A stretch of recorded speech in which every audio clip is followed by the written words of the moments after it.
আপনারা দেখছেন Times Bangla, fight for right. প্রিয় ছাত্রছাত্রীরা, সবাই কেমন আছো? আজ একটা লেসন আমি শুরু করতে চলেছি ক্লাস 10-এর জন্য।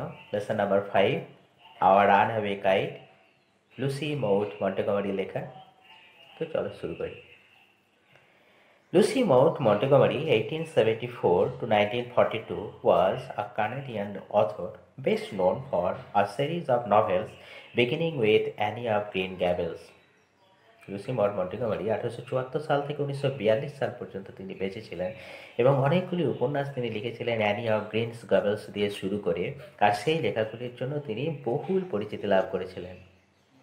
She wrote numerous novels, poems and short stories. অনেকগুলো উপন্যাস, কবিতা এবং ছোট গল্প তিনি লিখেছিলেন। She was made an officer of the Order of the British Empire in 1935. 1935 সালে ব্রিটিশ সাম্রাজ্যের অফিসার অফ দ্য অর্ডার বানানো হয়েছিল তাকে। This short story is about a brother and a sister living on an isolated island with their father, who through a series of incidents get reunited with their long lost relatives. এই ছোট গল্পটি এক ভাই এবং এক বোনের। তারা একটা বিচ্ছিন্ন দ্বীপে তাদের বাবার সাথে থাকতো, যারা অনেকগুলো ঘটনার মধ্য দিয়ে তাদের অনেক দিনের হারিয়ে যাওয়া আত্মীয়দের সঙ্গে পুনর্মিলন ঘটিয়েছিল। It is a touching tale that underlines the value of relationships. এটা একটি মর্মস্পর্শী গল্প যেটা আত্মীয়তা বা সম্পর্কের যে মূল্য সেটা দেখিয়ে দেয়। এবার আমরা মূল টেক্সটটি পড়ি। Unit 1. Of course, there was nobody for us to play with on the big half moon. Big half moon-এ আমাদের সাথে অবশ্য খেলার মতো কেউই ছিল না। We just had to make the most of each other and we did. আমরা দুজনে একে অন্যের সাথে যতটা বেশি পারতাম খেলতাম। তোমরা একটু লক্ষ্য করো, লাইনটিতে আমরা একটা ফ্রেজ পেয়েছি, মেক দ্য মোস্ট।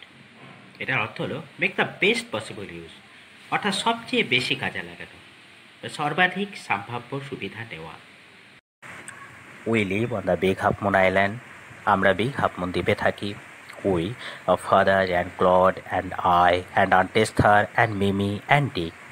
আমরা বলতে বাবা এবং ক্লড এবং আমি এবং এস্থার পিসি এবং মিমি এবং ডিক। It used to be only father and Claude and I. আগে আমি, ক্লড এবং বাবা থাকতাম। It is all on account of the kite that there are more of us. এটা শুধুমাত্র এই ঘড়িটার জন্যই আমরা অনেকে একসাথে আছি। This is what I want to tell you about. এই বিষয়টা নিয়েই আমি তোমাদের বলতে চাই। Father is the keeper of the big half moon lighthouse. বাবা বিগ হাফ মুন বাতিঘরের রক্ষক নিযুক্ত আছেন। I am 11 years old.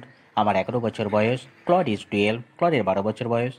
In winter when the হাওয়ার is frozen over we all move over to the mainland. শীতের সময় যখন বন্দর বরফে ঢেকে যায়, আমরা মূল ভূখণ্ডে চলে আসি। As soon as spring comes, back we sail to our own dear island. বসন্ত আসার সাথে সাথে আমরা The funny part used to be that people always pitied us when the time came for us to return. মজার কথা হলো, যখন আমাদের ফিরে আসার সময় হতো, লোকেরা সর্বদা আমাদের জন্য করুণা দেখাতো। They said, we must be so lonesome over there with no other children near us. তারা বলতো, আমরা অবশ্যই ওখানে একা একা থাকবো, অন্য কোনো ছেলে মেয়ে আমাদের সঙ্গে থাকবে না। Of course, Claude and I would have liked to have someone to play with us. যদিও ক্লড এবং আমি চাইতাম আমাদের সঙ্গে কোনো ছেলে মেয়ে থাকুক খেলা করার জন্য। It is hard to run pirate caves and things like that with only two. Pirate caves বা লুকোচুরি বা এই জাতীয় কোনো খেলার জন্য দুজনের পক্ষে সম্ভব নয়। But we used to quarrel a good deal with the mainland children in winter. কিন্তু শীতের সময়ে আমরা মূল ভূখণ্ডের ছেলে মেয়েদের সঙ্গে অনেক ঝগড়াঝাটি করতাম। So it was perhaps just as well that there were none of them on the big half moon. সুতরাং এটা ভালোই ছিল যে বিগ হাফ মুনে তাদের কেউ ছিল না। Claude and I never quarrel. Claude এবং আমি কখনোই ঝগড়া করতাম না। To be sure, father they not seem to have any relations except us. এটা ঠিকই, আমাদের ছাড়া বাবার আর কোনো আত্মীয় ছিল না। This used to puzzle Claude and me. এটা আমাকে এবং ক্লডকে বিভ্রান্ত করত। Everybody on the mainland had a relations. মূল ভূখণ্ডের প্রত্যেকের আত্মীয় ছিল। Why hadn't we? আমাদের কেন ছিল না? Was it because we lived on an island? এটা কি তাহলে আমরা একটি দ্বীপে থাকি বলে? We thought it we so jolly to have an uncle and aunt and some cousins. আমরা ভাবতাম যদি আমাদের কোনো কাকু বা জেঠু এবং কাকিমা বা মাসি পিসি এবং কিছু খুড়তুতো বা মাসতুতো ভাই বোন থাকতো, তাহলে আমাদের কত না আনন্দ হতো। Once we asked father about it, but he looked so sorrowful that we wished we hadn't. একবার আমরা বাবাকে এই বিষয়ে জিজ্ঞেস করলাম, কিন্তু তিনি এত দুঃখ পেলেন যে আমাদের মনে হলো এটা আমাদের না জিজ্ঞেস করলেই ভালো হতো। He said it was all his fault. তিনি বললেন এটা সব কিছুই তার ভুলের জন্য। Claude and I didn't understand what he meant. Claude এবং আমি বুঝতে পারলাম না তিনি কি বলতে চেয়েছিলেন। তো আমাদের ইউনিট 1টি শেষ হলো। এখন আমরা এই ইউনিট 1-এর ভিতরে যে সমস্ত ওয়ার্ডস এবং ফ্রেজগুলো পাওয়া গিয়েছে, তো ওটা নিয়ে আমরা একটু বিস্তারিত আলোচনা করি। তো চলো করি। প্যারাগ্রাফ নাম্বার 1 আমরা আগেই আলোচনা করে দিয়েছি, তাই চলে যায় প্যারাগ্রাফ 2। এখানে আমরা পেয়েছি অন অ্যাকাউন্ট অফ, এটির অর্থ হলো কারণে বা জন্যে। ইংলিশ মিনিং বিকজ অফ, এটা একটি ফ্রেজ। চলে যায় প্যারাগ্রাফ 3। দেখো লাইট হাউস এ শব্দটি পেয়েছি, এটি তোমরা ইংলিশ টেক্সট বুকের একদম নিচে ওয়ার্ড নেস্টে তোমরা পাবে, যেখানে ওর ইংলিশ মিনিংটা লেখা রয়েছে a tower containing a strong beam of light to guide and warn ships near the coast. অর্থাৎ উপকূলে কাছাকাছি যাতে কোনো জাহাজ না আসতে পারে সেই জন্য তাদের সতর্ক করার জন্য বড় মিনার তৈরি করা হয় এবং সেই মিনার থেকে আলো দেখিয়ে তাদের গাইড করা হয়। বাংলা অর্থ সংক্ষেপে বাতিঘর, এটা একটি নাউন। চলে যাওয়ার একটি শব্দ মুভ ওভার, এটি অর্থ চলে যাওয়া। ইংলিশ মিনিং শিফট, এটি একটি ভার্ব। পরবর্তী শব্দ একটি দিয়ে পেয়েছি সেল। সেল এটি ভার্ব, এর অর্থ হলো জলপথে যাওয়া।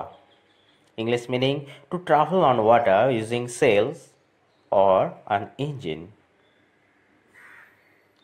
আরেকটি পেয়েছি, এটি একটি ফ্রেজ অ্যাজ সুন অ্যাজ, এটি ইংলিশ মিনিং ইমিডিয়েটলি আফটার, এর অর্থ হলো যে মুহূর্তে বা সঙ্গে সঙ্গে। চলে যায় প্যারাগ্রাফ 4। এখানে আমরা পেয়েছি লোন সাম শব্দটি, এটি অ্যাডজেক্টিভ, এর অর্থ হলো নিঃসঙ্গ। English meaning alone, solitary, lonely, এগুলো বলা যেতে পারে। এবার পেয়েছি পাইরেট কেভস। পাইরেট কেভস এক ধরনের খেলা, লুকোচুরি জাতীয় খেলা, a kind of game like hide and seek. এবার দেখো গুড ডিল, এটিও একটি ফ্রেজ, এর অর্থ হলো প্রচুর পরিমাণে। English meaning plenty of. তো চলে যায় প্যারাগ্রাফ 5। এখানে পেয়েছি পাজল। পাজল শব্দটির অর্থ হলো বিভ্রান্ত করা বা হতবুদ্ধি করা, এটি একটি ভার্ব, এর ইংলিশ মিনিং কনফিউজ। আরও একটি শব্দ পেয়েছি উইশ। উইশ এটি ভার্ব, এর অর্থ হলো ইচ্ছা প্রকাশ করা। English meaning desire. চলো আরও একটি শব্দ পেয়েছি মেন্ট। মেন্ট শব্দটির অর্থ হলো বোঝাতে চেয়েছিল, এটি পাস্ট ফর্মে রয়েছে, ভার্ব, এর past form. English meaning employed. তো শেষ হলো আমাদের টেক্সচুয়াল যে সমস্ত ওয়ার্ডস এবং অ্যানোটেশন পাওয়া গেছে, সেগুলো ফ্রেজগুলো পাওয়া গেছে, সেগুলো নিয়ে বিস্তারিত আলোচনা।